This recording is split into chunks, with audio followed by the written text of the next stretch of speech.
Today, it's all about putting decals onto locomotives. You could view this as a short disaster movie. Stick around, I'll show you why.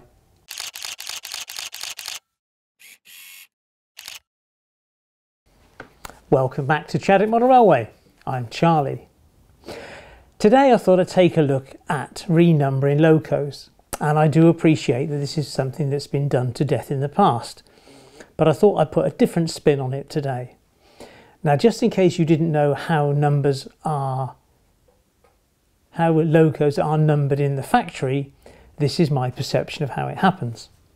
The loco comes along the production line and you get a stamp, and as it stops, and it stamps the number on the side from a pad covered in white paint. It's not a water slide transfer or anything, so what I think it is basically it's a dissolvable or scrapable paint that makes up the loco number. Of course, people are always on about manufacturers are different. You know, Hornby might be different than Bachmann, which might be different from Helgen, for example. So what I've got is a Bachmann, a Hornby and a Helgen with a kind of twist, which I'll show you in a second. So what I intend to do is to take the numbers off of three locos and then see about renumbering them. Let's show you the locos.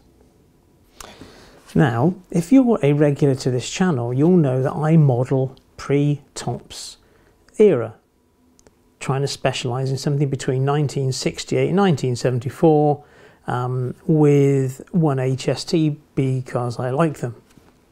Kind of where I am really. So this little class 33 with the jumper cables actually ought to be something like 6518. So rather than the 33, that needs to go. And she's made by Helgen, or Helian if you're posh. Whereas this is a class 44 peak. And this should be D8 because she's named Penny Ghent. And this one is made by Bachmann. Whereas this is a lovely class 50 from Hornby, 421. Common as muck. Every model railway show you go to, you see one of these zinging around, which is a bit of a shame really, because it's a nice little loco and it needs to be kind of made your own, if you know what I mean. And then you've got this one here, which is, oh yeah, another class 50, 421. Quite common these, aren't they really? And finally, oh yeah, my other class 50, 421. Why have I got three? Well, I'm a lot more stupid than you originally thought. So I need to renumber these if I'm going to use all three on the loco. One of them doesn't run very well actually. Two of them are lovely. One's got sound, but one might be just a shop spare, let's say. So what I thought I would do is renumber the Helgen, the Bachmann and the Hornby, see if it's any different, see what I can use, whether it's best to use IPA or T-cut or a scalpel blade, and we'll get these numbers off and see what other hash I can really make of it. Let's go. So kicking off, what stuff do I own that can help me with this? Well, if we look at the class 33 first, I have my 1973 train spotting combo, and in here I found a suitable loco because it's got jumper cables, and of course I've seen it, which is 6538. So that's probably the number we're going to stick on that one. So we've got our loco. Then we need something to remove the numbers with. So I have T-cut. Now, if you've never used T-cut, it's an abrasive cream, I suppose, the best term. And if you buy it, buy the original. Don't buy a colour, because if you buy the blue, it will kind of cut it with a blue stain. So you do need to buy the original. And if you're going to put it on, then you need something like what do you call them? Cotton buds, Q-tips, that kind of thing. These are Johnson's cotton buds because they're frightfully middle class, and I like them. There's no plastic, so there's no, you're not going to poison whales with them. What else? Well, instead of using the T-cut, this is a rare commodity because of the global situation. This is IPA. This is Isopropyl Alcohol, 99.9% proof. I think this one is. Yeah, anyway, so IPA is a good dissolving agent, so we'll also try that and see if this gets the numbers off any easier. Decal fix, when you put the decals on, I will try to put them on with just warm water with a speck of washing up liquid, or dish soap if you're not from around these parts, or decal fix, so I'll use this and water. And I've also got some gloss Pumbrol varnish. I've got various varnishes. This happens to be Gloss Coat, to try and finish off at the end, because once you've done the renumbering successfully, some hopes, you need to fix them on properly. I've also got this, what could possibly go wrong, a Stanley knife blade, and you can kind of use these, should the numbers be lumpy, you can kind of have a go at that. So I've got one of those. I've also got a Swan Morton scalpel blade tucked in there, not suitable for surgery. Make a note of that. A little jar for the isopropyl alcohol, because this is a nice flat jar and you can't knock it over. Yep, what else? I've got my zoomy specs here, and if you're after some of these, they'll be in the comment section below where you can get these from. They work with reading glasses, but when it comes to looking at the decals, it can be an issue, so you do need decent eyesight. One thing you don't need is to sneeze, by the way, okay, because with the decals right in front of you, they're tiny and they go everywhere. What else do I need? I thought a pair of scissors, and I've obviously got the decals themselves, and these I'm using today are from Fox Transfers. Where are they? And I'll leave links to Fox below, and I've got various sheets. The class 50 sheet actually comes pre-made, if that makes sense. So you've got D400, D404, D418, 423, 4, etc. So there's 4 of them. It's a pity there isn't 5 really, because that way you could afford to make a cock-up of one of them. Hey ho, so there's the class 50 ones, and there's also the British Rail insignia. I think because when you come to take it off, you might gouge your way through that as well, and the data panels. So I've got those. I've got sheets of just pure numbers with D's and E's, and that's what I'd have to use on this little darling here to make up the numbers. And I think that kind of just about sums it up of what the toys we've got to play with. All I need now is a bit of luck and some patience, and some steady hands. I've also got cocktail sticks for poking them into place, kind of thing, and tissue to dry them off as they go on. So the first thing we'll do is we'll set about ruining this class 33 and see if the numbers will come off. This is quite fortunate, it's actually only got one set of numbers on either side. So what I think I'll do first is we'll do IPA on one side and Tikka on the other, so you've got a better appreciation of which might or might not be the best product. Now there's a small data panel here underneath the number. So what I shall do is put a little bit of tape over that and see if I can protect it from the action of removing this number.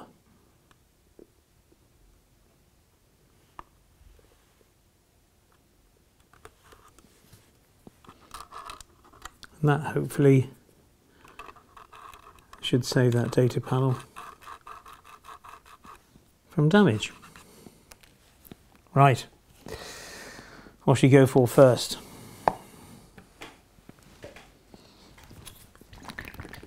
I'll just shake up the tea-cut and then we'll use that first and see how we get on. I've given the tea-cut a shake, and I'll just decant a drop of it into a separate jar rather than knock the whole wretched thing over.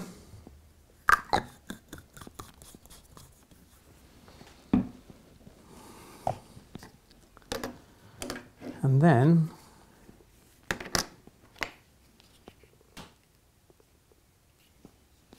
it's just a case of seeing how we get on.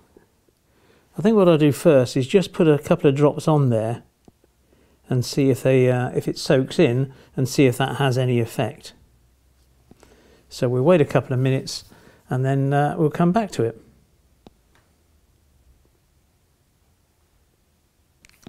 Well, there's no time like the present.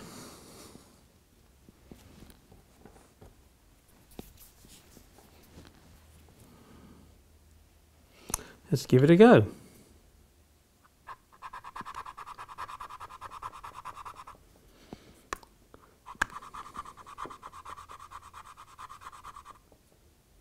And you can start to see the blue coming through now on this cotton bud, so it's not such a good sign, because obviously what we don't want to take the blue off, we want to take the white off.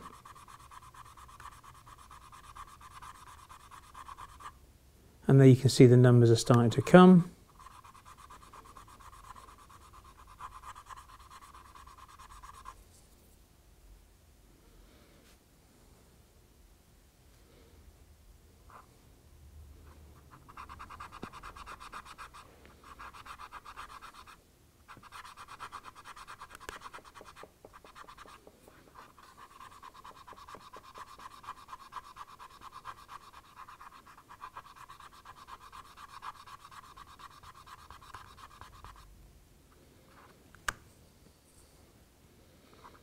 For some reason the 7 seems a little bit more reluctant than the other numbers.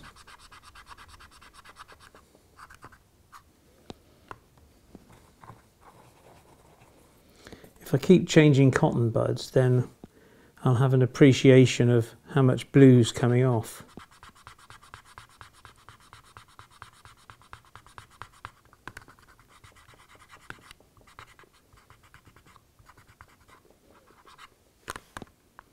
And sadly, I can start to see the red coming through now on the body shell. Well, that can only be summed up as disappointing, really, can't it? So I'm now faced with a bit of a blue touch-up job, which isn't the end of the world, because at the end of the day, when you blow a coat of paint over there and then weather them down, it's not that difficult, really, to hide. So let's go for the next one, which will be isopropyl alcohol, and see if we have any more joy here. So exactly the same routine as before, hiding that data panel.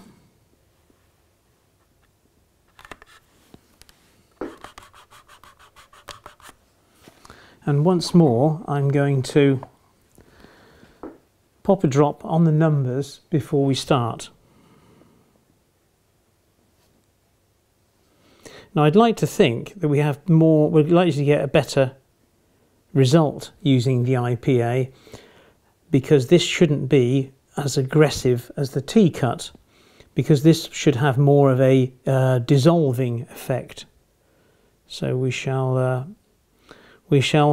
live in hope. So I shall give that a good few minutes and then we'll kick off. Well, that's a few minutes have gone by, but of course what you ought to watch is that the IPA does tend to evaporate.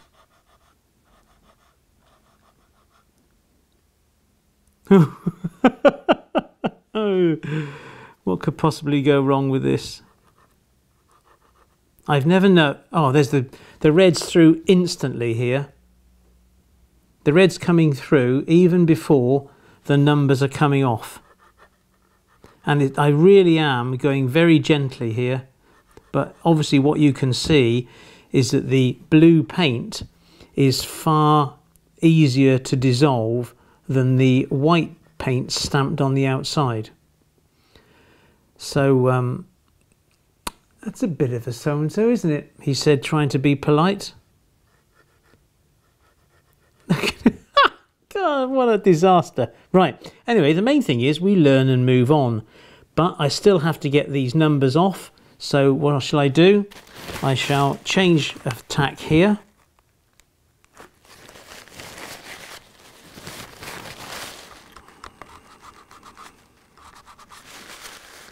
And go back to the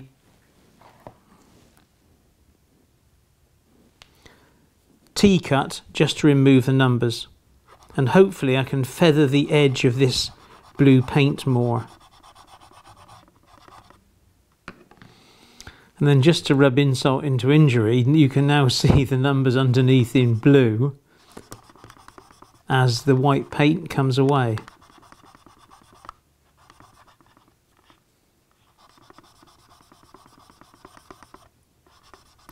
Anyway, let's get all these off, just so there's no ridges for when we need to do a respray.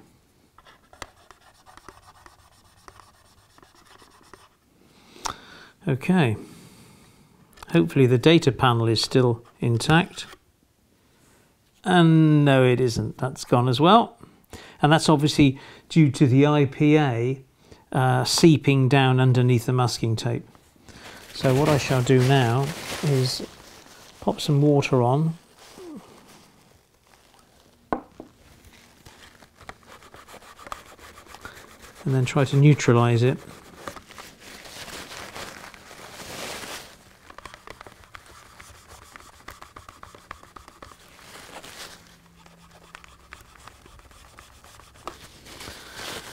And limit the damage.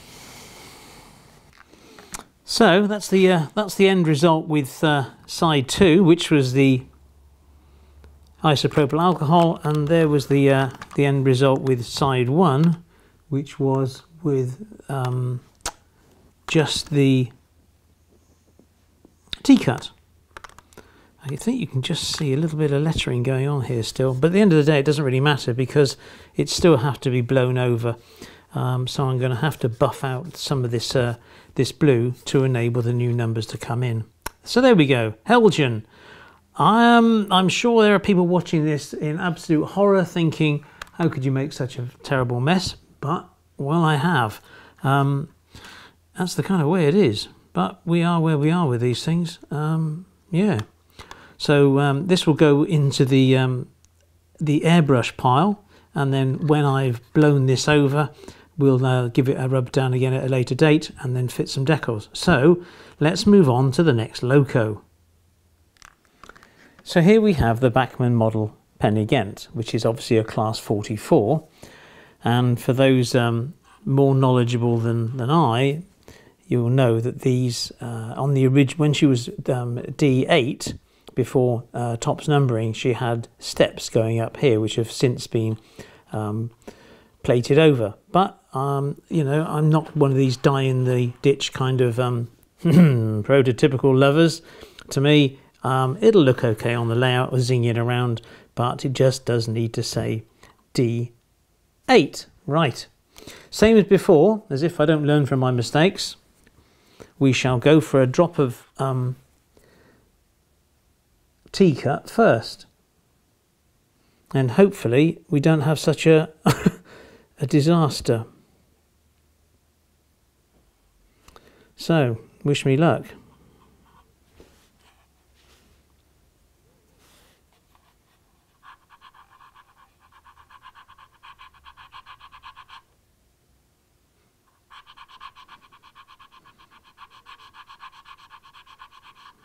I am rubbing considerably lighter this time, but when I turn the brush out, when I turn the pad over, I'm almost frightened to see how much blue is on the end of the cotton bud.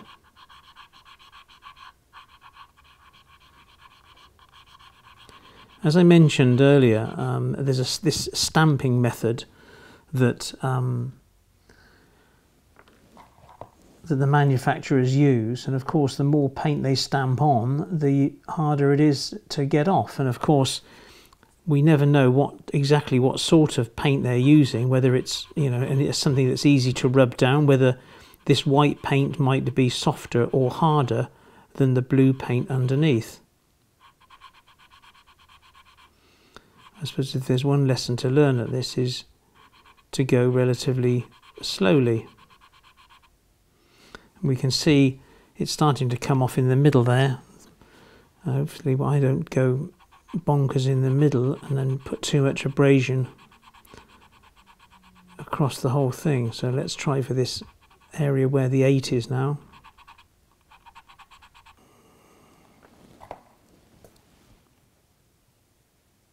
I'm changing the cotton bugs regularly just in case the cotton part sort of wears down and then the cardboard of the stick, as it were, might come into play, because the last thing I want to do is start to dig at the numbers, you know, with a harder abrasive item.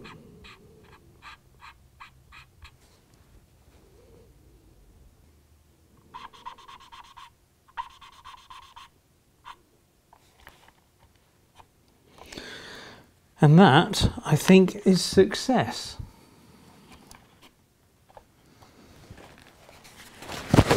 With water,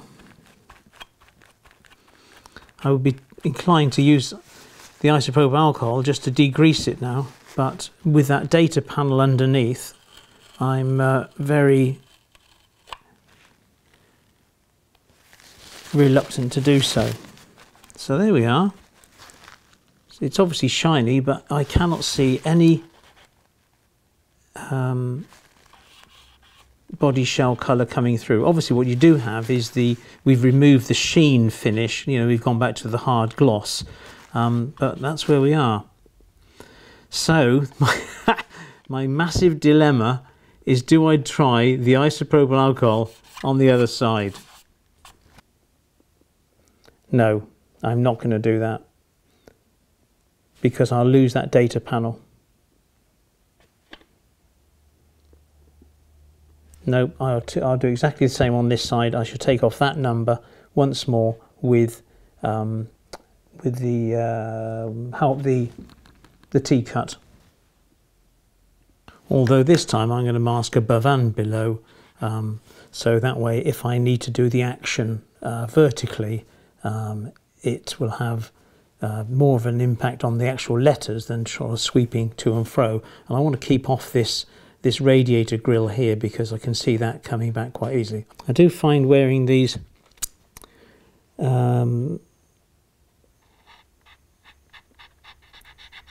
this optical visor so much easier as well.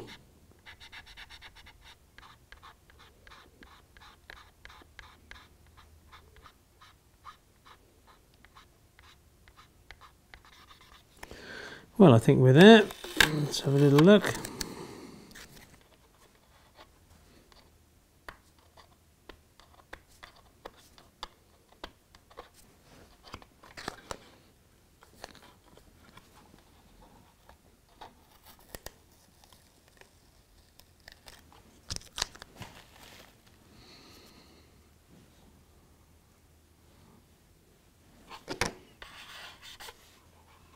I think we're kind of there. Yeah. Okay. So for this particular Bachmann model, which is an old model, I have to say, this is not by any stretch of the imagination a current model. I'm not too sure exactly when it came out. Hopefully I can look that up in a bit and tell you. But it certainly works not adequately, but very well using T-cut. I just couldn't take the risk of using the IPA because I knew I would lift that data panel, and I don't have one to hand. So not quite the try I'd hoped. So let's crack on with the Class 50. Now, taking a look at the Class 50, as we can see, you've got the loco number and the BR insignia at one end, whereas on the other end it's a little bit more complicated because they've popped in the data panel. So D421 data panel insignia. Now I apologise if you can't read this very well because of the colour of this backing paper, but besides the numbers, you've got 1, 2, 3, 4, 5, 6, 7, 8, 9, 10, 11 data, no, there must be 12. There must be 12. Yeah, 12, there's another one there. 12 data panels, so enough to do. 1, 2, 3, 4, 5, 6, 7, 8, 9, 10, 11, 12. 6 locos. So, yeah, they built in a little bit of slack here. So what I thought I would do is on this end, I would use the isopropyl alcohol to try to take off just the D421 and go nowhere near this. If I do go near it, then I'll take the lot off. And on this end, I shall just use the T-cut, just going at the number. Here's the end with the data panel, and I've done a little bit of masking off so I don't start to rub into the yellow and also the insignia and the data panel. And we're just... Excuse me. So we're just going to go in purely with T-cut in that area. So we'll see how we get on.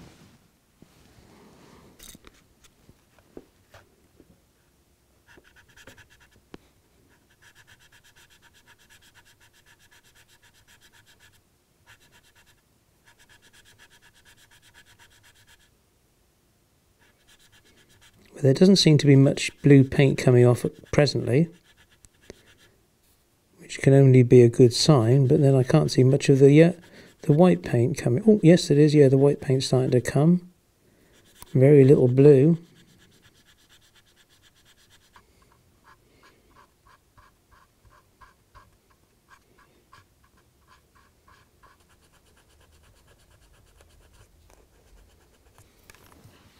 To make it a little bit more precise, I thought this time I'll try and use a cocktail stick and see if I can take the number off with that rather than rubbing the whole area.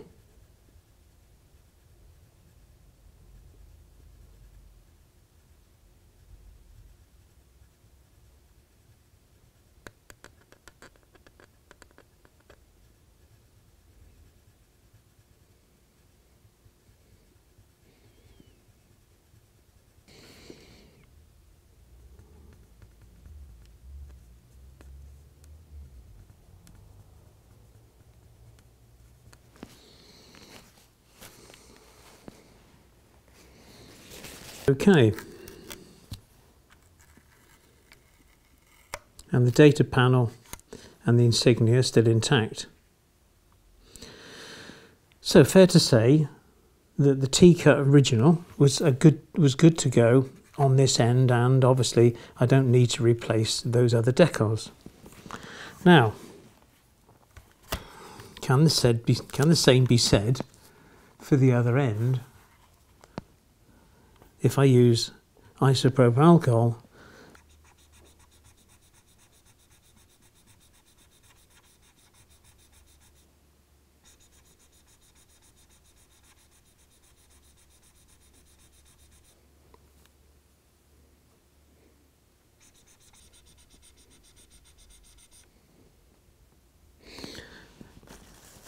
I am going to add some masking to this, I think. We'll try to protect that intercity decal.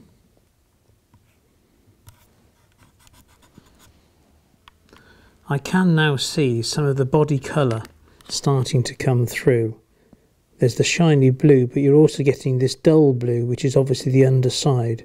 So what I shall do now is I shall just remove the rest of this number with the T-cut.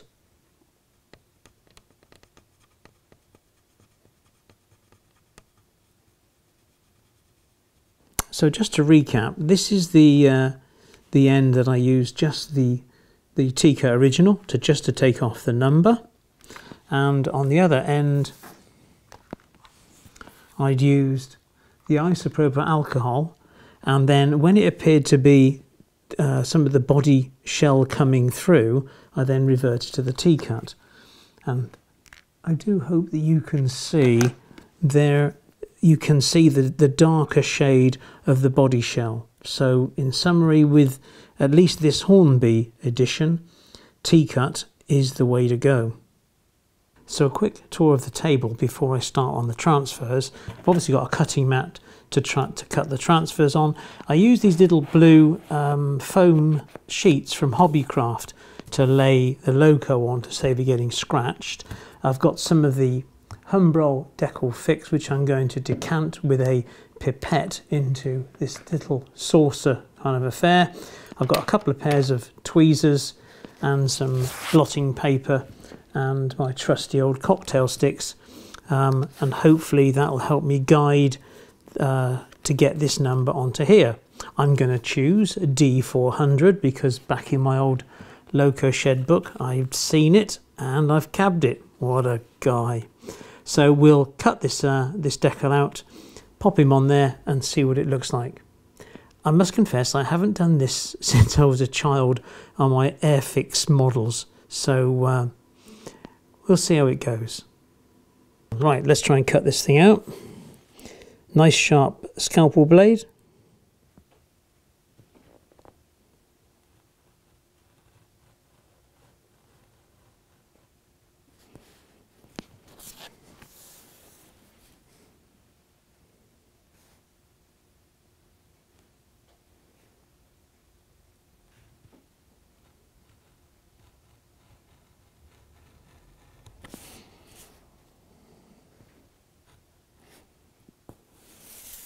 Now on the paperwork from Fox Transfers, it does say that please be aware that the transfer release times can vary dramatically from seconds to minutes in some cases. So they've kind of they've kind of protected themselves there, haven't they? So there's me two cut out D400 decals. So I shall pop them into here, into the fluid, and when hopefully they'll release, and I got them on there. I have two paint brushes with me, two very fine paint brushes, and what I'm going to do is just to paint the release fluid onto the loco where I want this decal to go, and then hopefully it'll all help with the sliding process. Right, so let's pick up this decal and pop him in the release fluid and hope. Right, there he goes. He turned over instantly, so I can't see the when it's the right way up.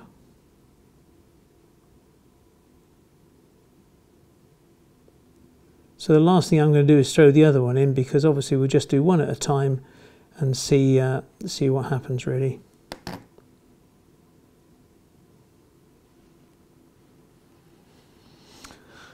Well, let's have him out and have a little look.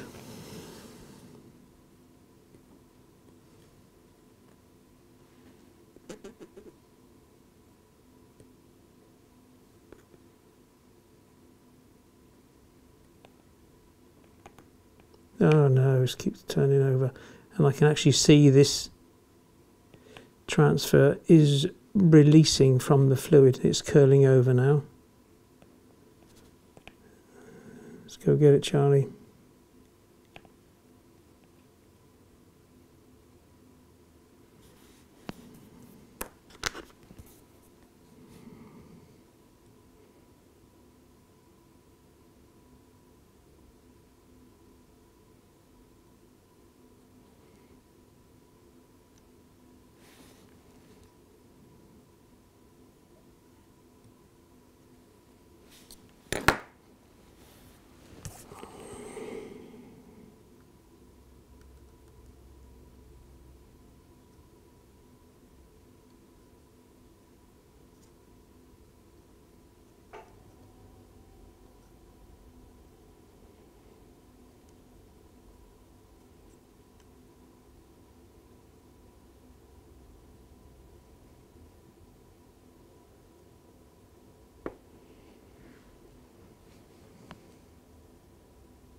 Well, we're starting to recover from the initial disaster.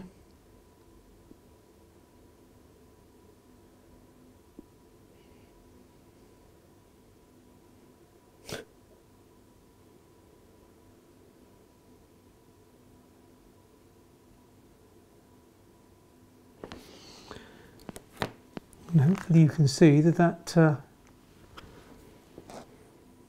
looks to be in the right place.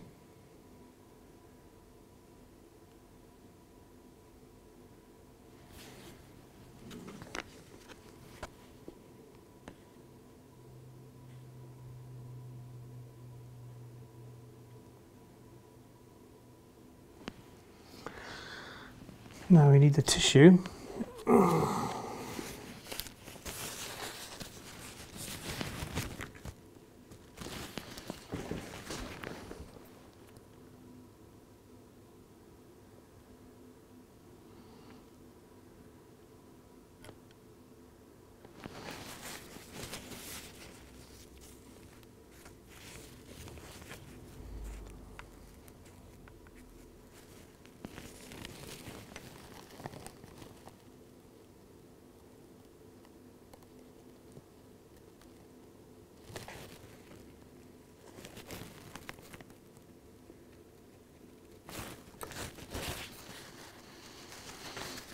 And I want to put another loco alongside it to make sure that we've kind of lined up properly.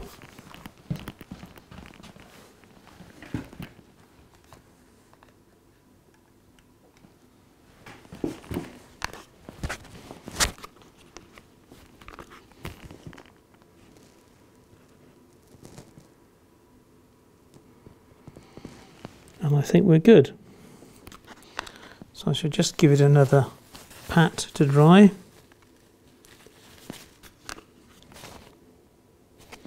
Okay. Well, somehow we recovered from that initial disaster. Having learnt from my mistakes, hopefully, you need to cut a fair bit of space around the decal. Now here, this space at the top of the backing paper, so I can actually hold it. And this pair of tweezers, they're self-closing tweezers, are essential because you don't have to keep holding them closed. So with the old number removed, I need to soak this decal in the decal fluid. What I tend to do is just dip it in and let it sit there for a bit. And when Fox Transfer said the times may vary, they're not joking. And then paint this fluid again to where I want the number to go.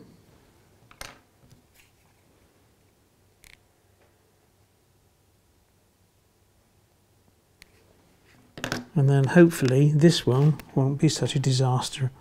Well, not a disaster, but as traumatic, let's say, as the last one. So I'm dipping it back in the fluid again, and all I'm doing is sort of painting some on, and then I just agitate it, and just to see when it becomes loose. Okay, so hopefully I can just brush it into position.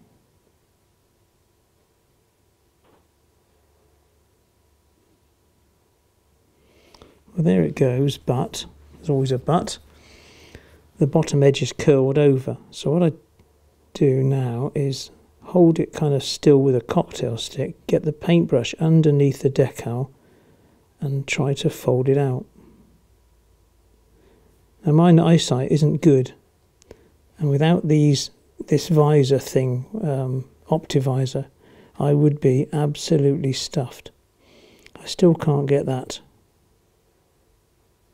crease out, but these Fox Transfers are a little more robust than you'd think, and we're starting to get there now. It's in position-ish, so now I need a bit of tissue and to take some of that fluid back, but we get there in the end.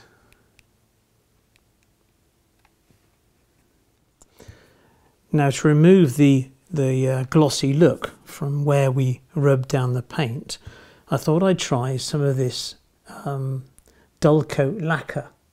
And it says it's recommended for decals, but it does say apply generous coats with the minimum brushing, etc. So what I'm going to do is just, with a paintbrush about the same width as the decal, I'm going to pop some on. Make sure I haven't got too much on the brush. Let's have a little look. Yeah, put too much there. So not too much. And then just one quick stroke across the number and then leave it, and we'll see what it looks like.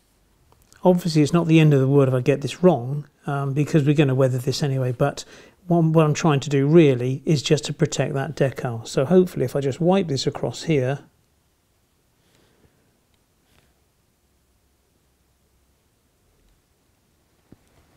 and I think that's all the glossy area there was, and then we'll see how that dries.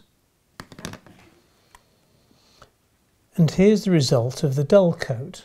It kind of does what it says on the tin, really. It is quite dull, and the surrounding area now is more glossy, but I think because we did such a small patch, when you weather it down, it's not going to be noticeable at all.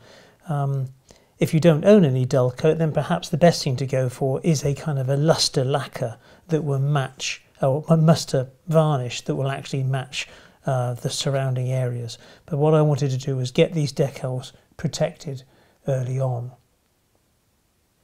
So here we are, more or less at the end, and there's our first loco, our local disaster, let's say, and there's the peak, D8, and then the start of the class 50s, which really have come into their own. I really like the result. So I suppose we need to sum up. The T-cut was great. The isopropyl alcohol was dreadful. The Humbrol decal fix, I like that. It seems to give a much more fluid feel to moving the decals around than just using water. And I never tore a decal at all.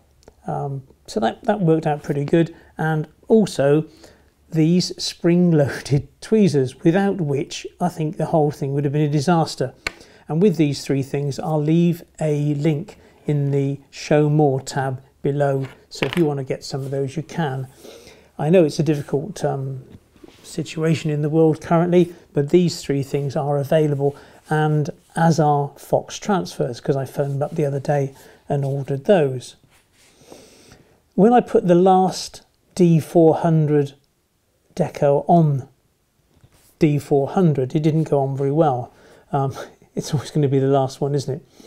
But at the end of the day, when you're going to order transfers, you can always order 2 sets at the end of the day. They're kind of a £5 a set or whatever. So if you are a little bit apprehensive about doing this for the first time, they're just decals. It's no big shakes. What really is important is your locomotives, and you do need to practice on something less valuable, let's say. I've got another cover for this Class 33, another body shell, but I'm not going to do that. I'm going to try and respray this first and see how I get on. And D8 here, what was it, Penny Ghent, it's not a marvellous job, but it's a very old locomotive, to be perfectly honest. But once it's weathered down and looking a bit more tatty, it will run quite well on Chadwick.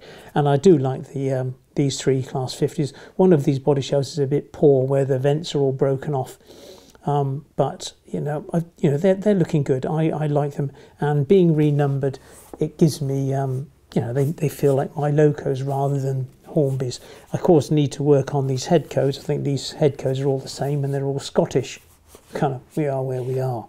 And another thing which I found absolutely vital in this little exercise is the cocktail stick, because once you go in with the cotton buds and you've softened out the numbers, and you tend to take the middle numbers away first and leaving the edges, and don't just keep driving in with a cotton bud with a T-cut, but go in gently with the end of a cocktail stick with T-cut on it, and it is a much easier and finer way of getting the last remnants of the number off. So that's a definite cheap tip. So I wouldn't be without those if I did this again. And one thing I'd like you to do, if it's all possible, is if you have any advice on renumbering these early Helgen locos, then perhaps you'll leave a note in the comment section below. And also, an air of honesty now. How about leaving a comment for the amount of times that you've cocked up your own renumbering? Because I'm sure we'd all like to learn from your mistakes, not just mine. So as usual now, I'd like to thank my patrons, because without their generosity I wouldn't be able to buy all these products and spare the time to shoot these videos. And if you'd like to become a patron for a couple of dollars a month, there's the tag, and please don't forget to subscribe and give us a thumbs up, and there should be a video here and here, and hopefully all being well, I'll see you next week. Take care, thanks a lot, bye bye.